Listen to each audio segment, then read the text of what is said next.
मैं विष्णु गोपाल, हिंदी अध्यापक, mother Athena school, Badaun. प्यारे बच्चों, आज हम आपकी हिंदी व्याकरण की पाठ्य पुस्तक से पाठ 8 संज्ञा पढ़ा रहे हैं। आपको इसको पढ़ना है। संज्ञा आप लोगों ने पिछली कक्षाओं में भी पढ़ी है। आप इसकी परिभाषा को देखिए, ध्यान दीजिए परिभाषा की ओर। किसी व्यक्ति, वस्तु, स्थान, प्राणी और भाव आदि को संज्ञा कहते हैं। आपने पिछली कक्षाओं में भी पढ़ा है, आप जानते हैं व्यक्ति, वस्तु, स्थान, प्राणी और भाव आदि के नाम को संज्ञा कहते हैं। सबसे सरल परिभाषा संज्ञा की होती है, बच्चों को अधिकांशतः याद होती है, आप सबको भी याद होगी। संज्ञा की परिभाषा के बाद आप देखिए संज्ञा के भेद। संज्ञा के कितने भेद होते हैं? संज्ञा 3 प्रकार की होती है, यानी 3 भेद संज्ञा के होते हैं। व्यक्तिवाचक संज्ञा, जातिवाचक संज्ञा और भाववाचक संज्ञा। व्यक्तिवाचक संज्ञा आप देखिए किसको कहते हैं, समझ लीजिए। व्यक्तिवाचक संज्ञा की परिभाषा को भी देखें।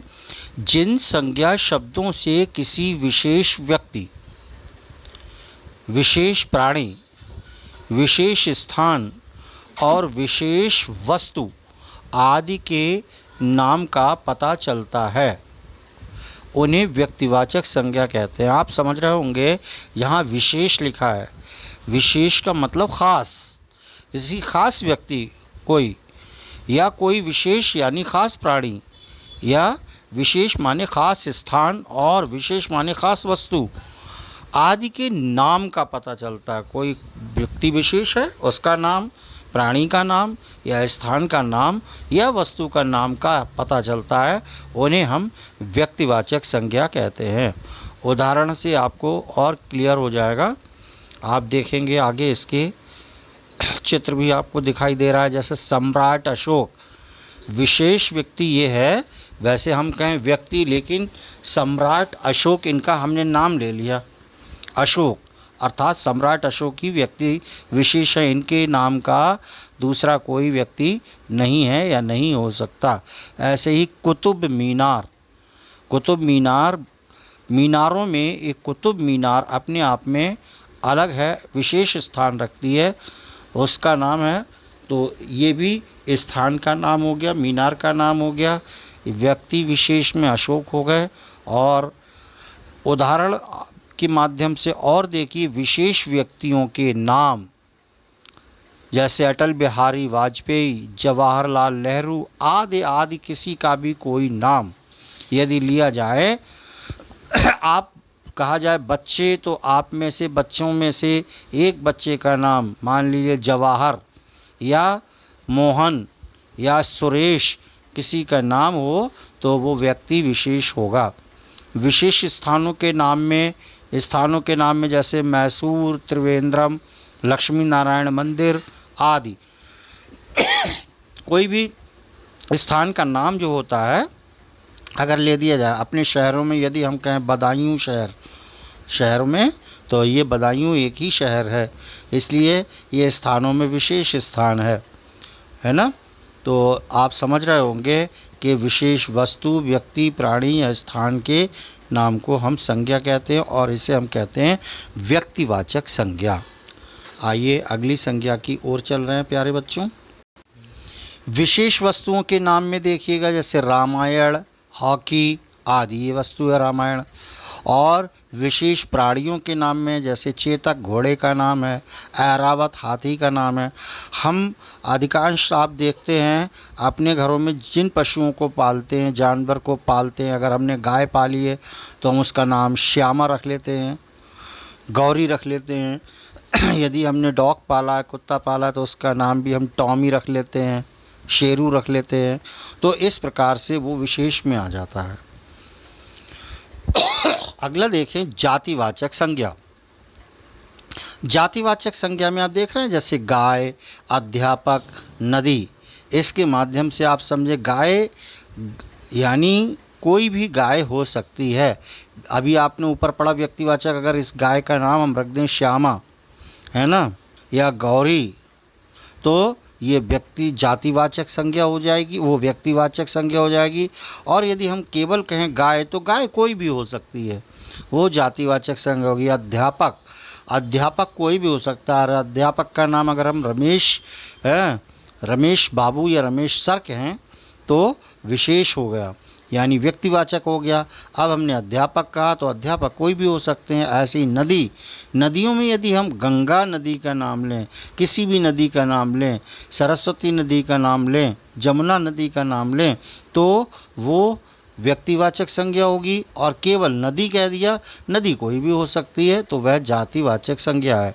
उदाहरण के लिए आप इससे और क्लियर होगा परिभाषा को देखकर कि जिन संज्ञा शब्दों से एक ही प्रकार के प्राणियों, वस्तुओं और स्थानों का पता चलता है, उन्हें हम जातिवाचक संज्ञा कहते हैं। एक ही प्रकार के, गाय कह दिया प्राणियों में, है ना, पशुओं में यदि गाय कह दिया हमने, और उड़ने वाले उन पक्षियों में पक्षी अगर हमने कह दिया, है ना, अगर पक्षियों में मान लीजिए कोई पक्षी हमने पाला, तोता है ना, तोता, तो पक्षी बहुत सारे हैं और तोते बहुत हैं, उसमें हम अगर तोते का नाम पटे रख देते हैं, जैसे बहुत से लोग, है ना, मिट्ठू रख लेते हैं, तो वो व्यक्तिवाचक है, और पक्षी है तो वो जातिवाचक है।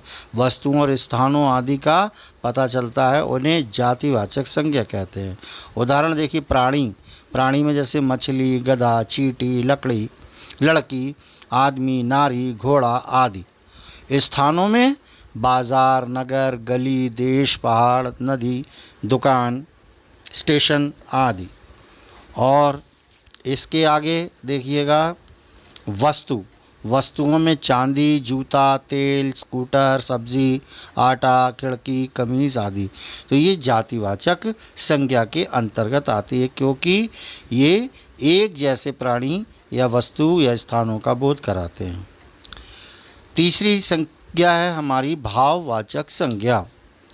भाववाचक संज्ञा का मतलब जिस संज्ञा शब्दों से किसी प्राणी या वस्तु की स्थिति, भाव और दशा आदि का पता चलता है, उन्हें भाववाचक संज्ञा कहते हैं। आप जानते हैं उनकी स्थिति या दशा है या भाव का पता चलता है। भाववाचक संज्ञा अधिकतर जिन, इसको हम यूं भी समझ सकते हैं, कह सकते हैं कि भाववाचक संज्ञा में जो हमारे हृदय के आंतरिक भाव होते हैं, अंदर से निकलने वाले भाव होते हैं, जिनको हम केवल फील कर सकते हैं, महसूस कर सकते हैं, छू नहीं सकते, देख नहीं सकते, पकड़ नहीं सकते, तो ऐसी संज्ञाएं भाववाचक संज्ञा के अंतर्गत आती हैं।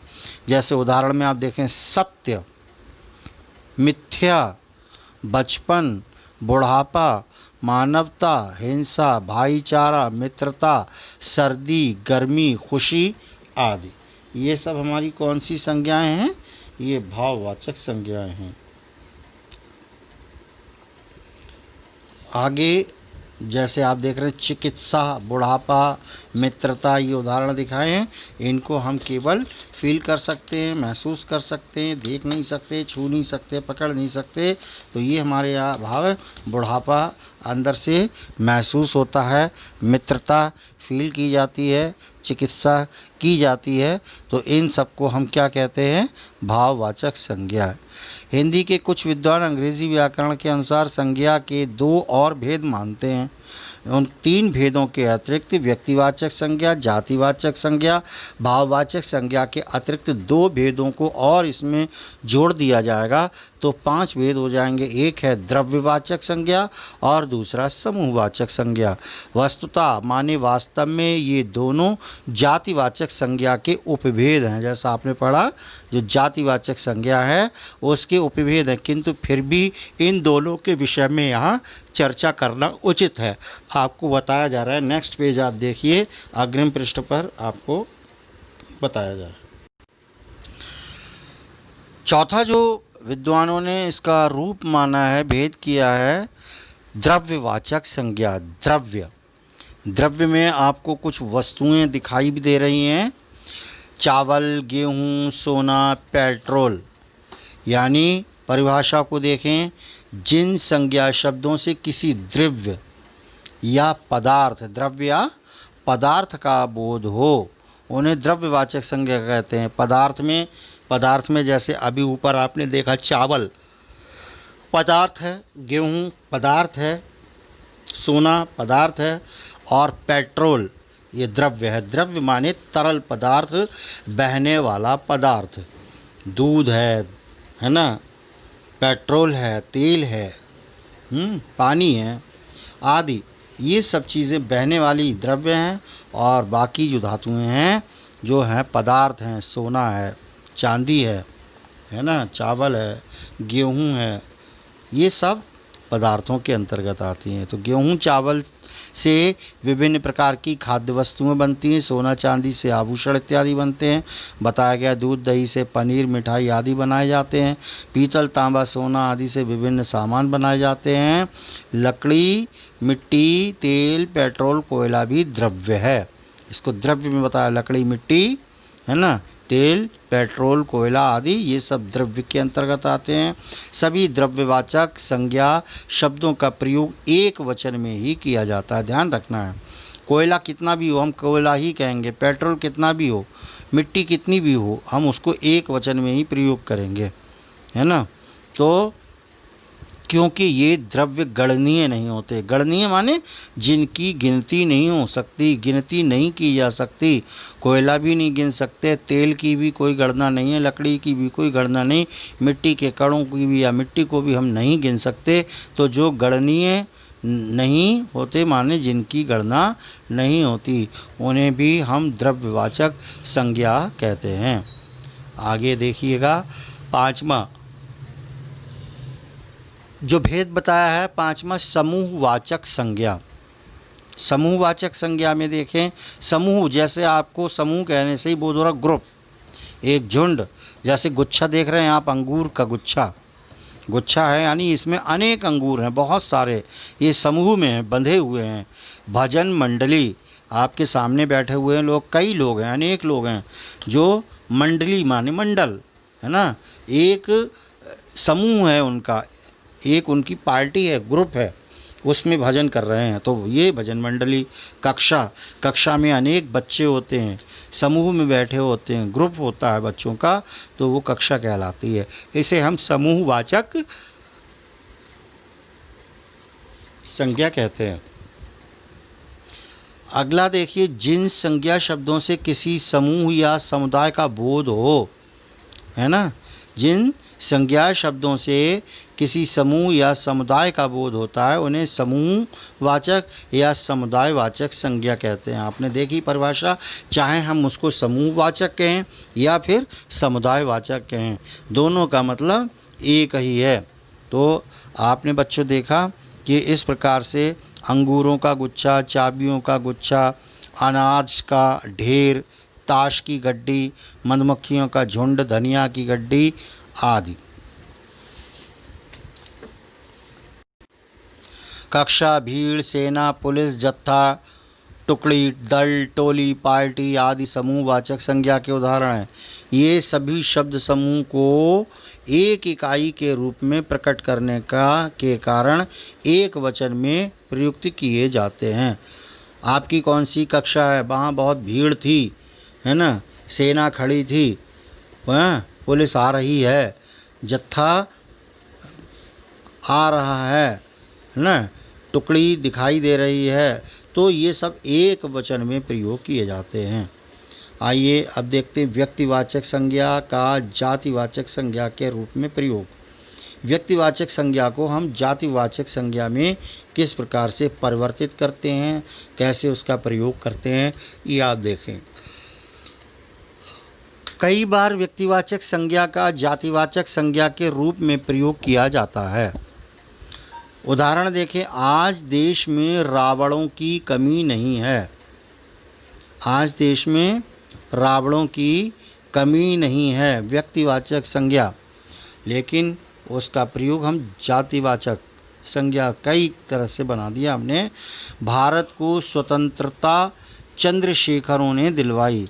रावण भी एक था, चंद्रशेखर भी एक था। रावण और चंद्रशेखर आज़ाद व्यक्तिवाचक संज्ञा है, क्योंकि रावण व्यक्तिवाचक अकेला एक रावण था, चंद्रशेखर भी अकेले ही थे। यहाँ इनका प्रयोग जातिवाचक संज्ञा के रूप में हुआ है। इन व्यक्तियों के नाम से उनके विशेष गुणों का पता चलता है। रावण कैसा था, चंद्रशेखर कैसे थे, उनमें क्या गुण थे, इसलिए उसमें हमने रावणों और चंद्रशेखरों इनको संबोधित किया। आगे देखिए, जातिवाचक संज्ञा का व्यक्तिवाचक संज्ञा के रूप में प्रयोग।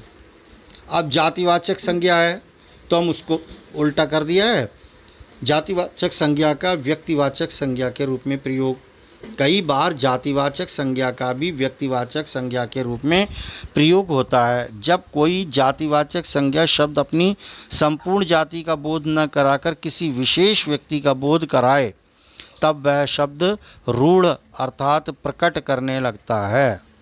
रूढ़ अर्थ प्रकट करने लगता है। जैसे उदाहरण देखिए, पटेल ने बिखरे भारत को एक कर दिया, महात्मा ने अहिंसा का मार्ग दिखाया। यहाँ पटेल और महात्मा शब्दों का प्रयोग व्यक्तिवाचक संज्ञा शब्दों यानी सरदार वल्लभ भाई पटेल और महात्मा गांधी के स्थान पर व्यक्तिवाचक संज्ञा के रूप में हुआ है। अब बच्चों, आपने संज्ञा के पांचों भेद पढ़े। आइए देखते हैं इसकी अभ्यास है 8.1 जो आप देख रहे हैं। इसके प्रश्नोत्तरों को देखें। पाठ के अंत में हम आपको इन प्रश्नों के विषय में विस्तार से बताएंगे और सब PDF के माध्यम से आपको दिखाएंगे। अभी आप इनको समझिए। निम्नलिखित संज्ञा शब्दों को उनके भेदों के अनुसार अलग अलग लिखिए। उनके भेदों के अनुसार आप अलग अलग लिखेंगे। अब ये इतने सारे शब्द जो आपको दिखाई दे रहे हैं, तो आप क्या करेंगे, लाइन खींच लेंगे। व्यक्तिवाचक संज्ञा, जातिवाचक संज्ञा, या फिर पहले लिख लेंगे नंबर 1 व्यक्तिवाचक, फिर जातिवाचक, फिर भाववाचक, फिर द्रव्यवाचक और फिर समूहवाचक। पांचों प्रकार की इसमें संज्ञाएं हैं। आप उनको लिखेंगे। जैसे राम है ना, राम क्या है, व्यक्तिवाचक संज्ञा। नदी जातिवाचक संज्ञा, लिखा हुआ भी आपको दिखाई दे रहा है। हिमालय व्यक्तिवाचक, सूर्य व्यक्तिवाचक। तो आपको ये समझ में आएंगे जब हम आगे आपको PDF में इनको दिखा देंगे, वह करके दिखाएंगे तो आप समझ लेंगे। आगे चलते हैं हम। प्रश्न संख्या 2, नीचे रेखांकित शब्दों के भेदों के सही विकल्प चुनकर लिखिए। मुझे हिंदी अच्छी लगती है। मुझे हिंदी अच्छी लगती है, भाववाचक संज्ञा।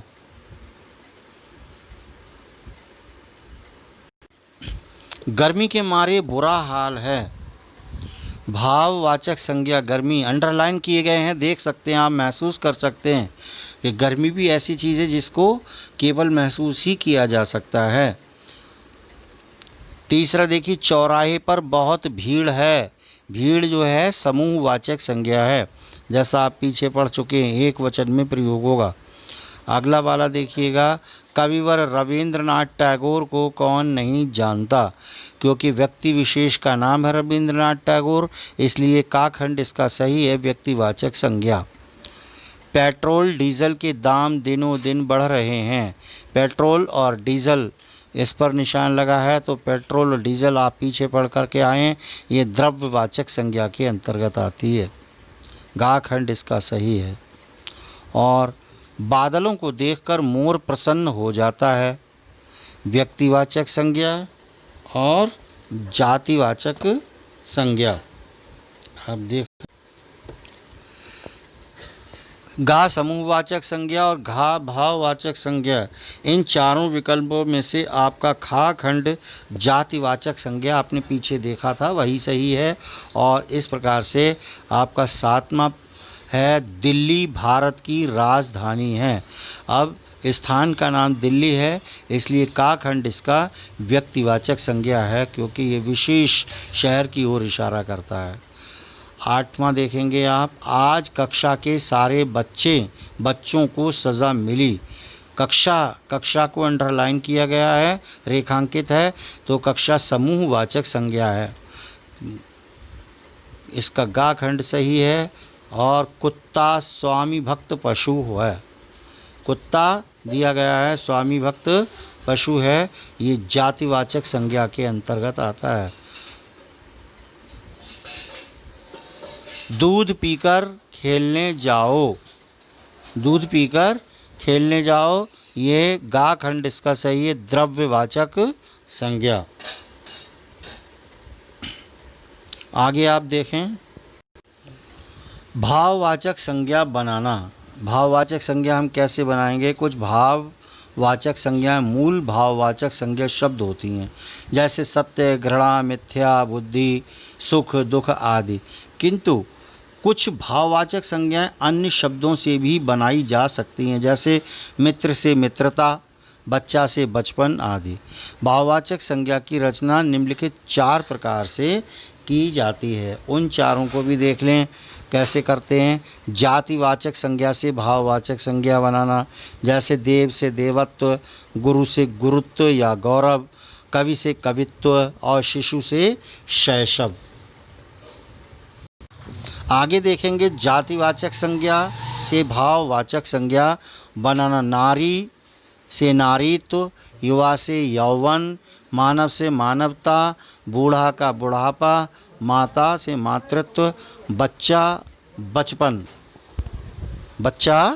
बचपन, पिता से पितृत्व, पुरुष से पौरुष या पुरुषत्व।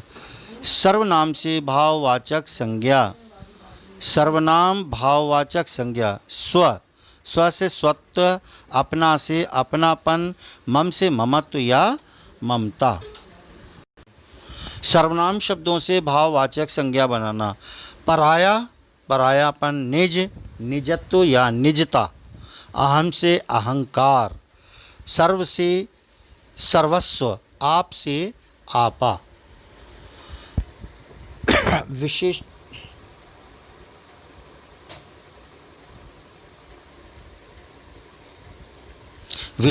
तीसरा विशेषण से भाववाचक संज्ञा। विशेषण भाववाचक संज्ञा देखें, निपुण से निपुणता, सर्द का सर्दी, दुष्ट का दुष्टता, गर्म या गरम से गर्मी या गर्मी, जैसे लिखा गर्म या गरम, तो गर्म से गर्मी और गरम से गर्मी। योग्य का योग्यता, आलसी का आलस्य, एक का एकत्व, ऐक्य या एकता, और स्वस्थ का स्वास्थ्य, विस्तृत का विस्तार। विशेषण शब्दों से भाववाचक संज्ञा बनाना। उचित, औचित्य, धीर, धैर्य या धीरज, मीठा से मिठास। और चौथा है आपका क्रिया से भाववाचक संज्ञा बनाना।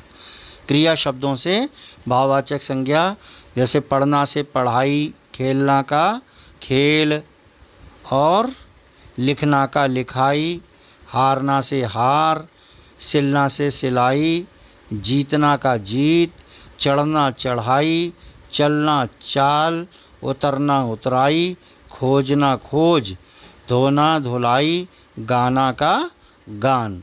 इस प्रकार से हम क्रिया से भाववाचक संज्ञाएं बनाते हैं। आइए अब हम अभ्यास दूसरी देखते हैं। 8.2 दूसरी अभ्यास। निम्नलिखित शब्दों से भाववाचक संज्ञाएं बनानी हैं, आपको दिखाई दे रही हैं।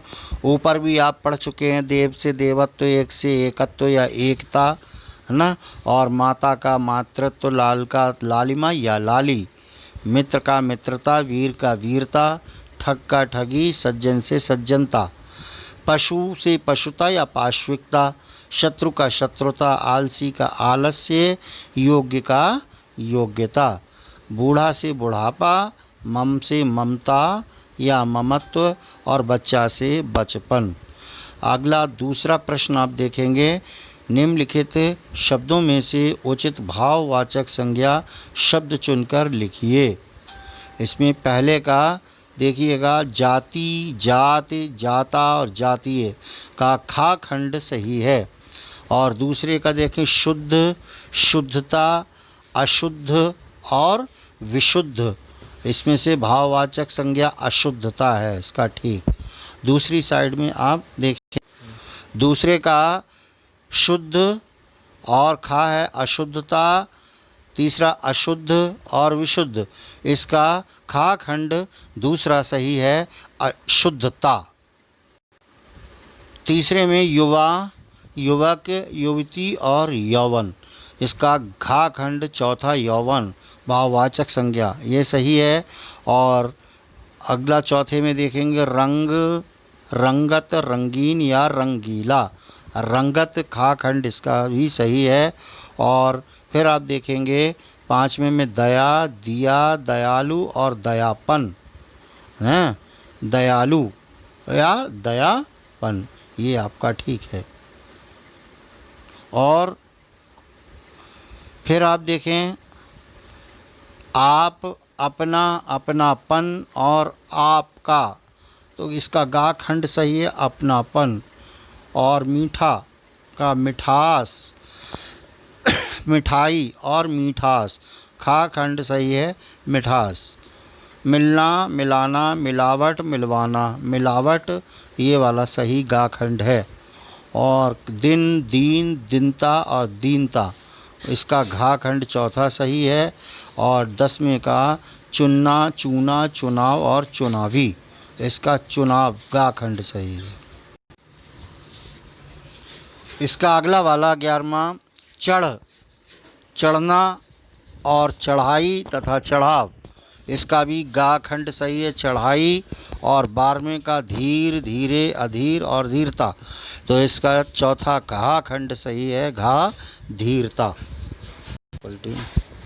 अगला वाला आप देखेंगे कविता, कवि, कवित्व या काव्य, तो इसका आपका कवित्व ये ठीक है गा खंड। और फिर अगला वाला है निजी, निज, निजता और निजता, तो गा खंड इसका सही है निजता। निजी, निज, निजता, निजता, इसका गा खंड ठीक है निजता। प्यारे बच्चों, आपका पाठ समाप्त हुआ। आइए अब आपको इसकी प्रश्न उत्तर यानी अभ्यास प्रश्न की ओर ले चलते हैं जो आप देखेंगे। प्यारे बच्चों, आप देख रहे हैं अपनी स्क्रीन पर संज्ञा पाठ का पहला प्रश्न, संज्ञा किसे कहते हैं, कुछ उदाहरण दीजिए। तो इसकी हम परिभाषा लिख रहे हैं। उत्तर में किसी व्यक्ति, वस्तु, स्थान, प्राणी और भाव आदि के नाम को संज्ञा कहते हैं, जैसे सोहन, पुस्तक, मंदिर, गर्मी आदि। प्रश्न संख्या 2 देखें, संज्ञा के कितने भेद हैं, उनके नाम उत्तर सहित उदाहरण सहित लिखिए। उत्तर है संज्ञा के 5 भेद होते हैं। व्यक्तिवाचक संज्ञा, हमारा बदायूं शहर भी ऐतिहासिक नगर है, एक एक उदाहरण उसका प्रस्तुत करते जा रहे हैं। साथ में जातिवाचक संज्ञा, हमारे देश में अनेक नदियां बहती हैं। भाववाचक संज्ञा, सच्चाई जीवन का मूल मंत्र है। द्रव्यवाचक संज्ञा, आजकल सोना चांदी का भाव बहुत बढ़ गया है। 5वां देखें समूहवाचक संज्ञा, अपनी सुरक्षा को दृष्टिगत रखते हुए हमें कहीं भी भीड़ नहीं लगानी चाहिए। तो आपने 5वां वाला अपना खंड एक बार फिर देखिएगा। समूहवाचक संज्ञा, समूह का मतलब ग्रुप है ना, तो इसको देखिए, अपनी सुरक्षा को दृष्टिगत रखते हुए हमें कहीं भी भीड़ नहीं लगानी चाहिए। 8.1 प्रश्न संख्या 3 देखिएगा, निम्नलिखित संज्ञा शब्दों को उनके भेदों के अनुसार अलग अलग कीजिए। भेदों के अनुसार अलग कर रहे हैं। व्यक्तिवाचक संज्ञा जैसे राम, हिमालय, जो ऊपर आप देख रहे थे मैं छोड़ के आया था, उन्हीं सारे शब्दों को इसमें अलग किया गया है। अलग अलग जैसे हम बता रहे थे लिख दिया गया है। 5 संज्ञाएं हैं, पांचों संज्ञाओं को उसमें ढूंढ करके छांट करके लिखा है। व्यक्तिवाचक संज्ञा में राम, हिमालय, सूर्य, गरुण, दिल्ली, कृष्ण, इंदिरा गांधी। जातिवाचक संज्ञा में नदी, पक्षी, अध्यापक, पर्वत, बालक और गांव।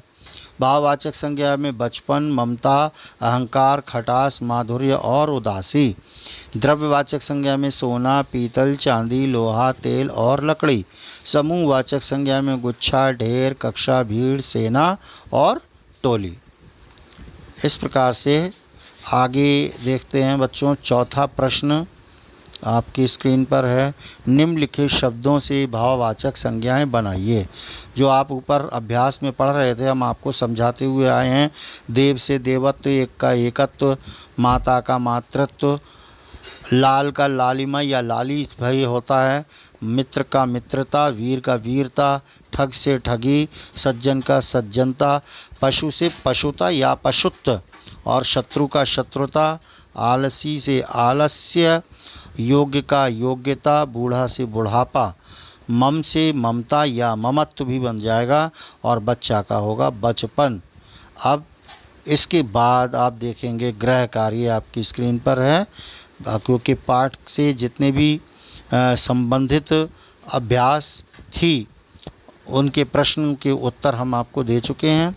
आइए अब ये गृह कार्य जो आपको स्वयं समझ करके पुस्तक से अपने विवेक से करना है। प्रश्न संख्या 1, व्यक्तिवाचक संज्ञा और जातिवाचक संज्ञा में अंतर बताइए। दोनों की परिभाषा को आप लिख देंगे तो उसका अंतर स्पष्ट हो जाएगा। दूसरा है भाववाचक संज्ञा की परिभाषा लिखकर उदाहरण दीजिए।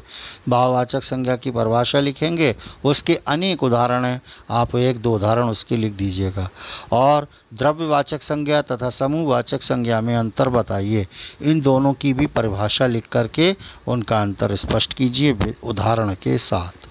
तो प्यारे बच्चों, आपने देखा कि इस तरह से आपका पाठ समाप्त हो चुका है और आपने भली भांति इस पाठ को समझा, सुना और पढ़ा है। आशा है आपको समझ में आया होगा। अगली कक्षा, अगली बार हम आपसे अगले पाठ के साथ फिर मिलते हैं। तब तक के लिए धन्यवाद। जय हिंद, जय भारत।